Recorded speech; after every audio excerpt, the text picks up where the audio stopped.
as a college student, or even just as a person in general, surely you've heard of a provost and a dean, but have you ever sat and thought to yourself, well, what in the world do a dean or a provost even do?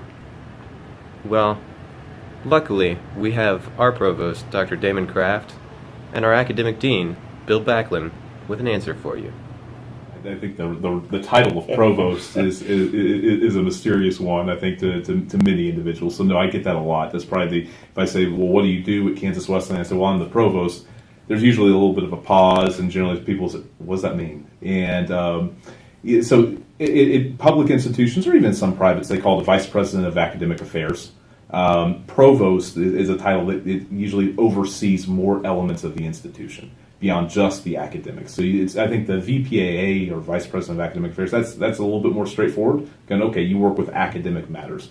Provost is a little bit more of an all-encompassing title, not unlike maybe an equivalent where it is overseen more like a chancellor, right? It has more responsibilities, in charge of more. So it's a confusing job title. I've even had members on staff sometimes have asked, what exactly does that mean? And so not an uncommon question at all. Pretty much the same here, too. Academic dean in some places can be considered a vice president role.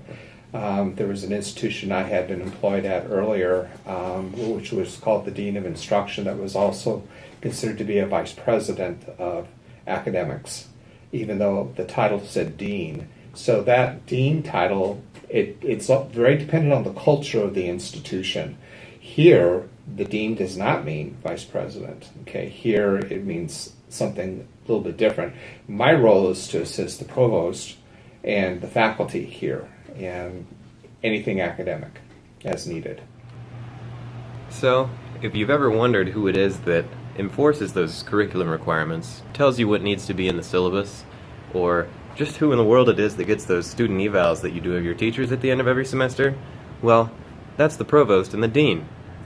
And it's no wonder that their jobs are confusing, because they mean different things at different places. Reporting for News Desk, I'm Stephen Loader.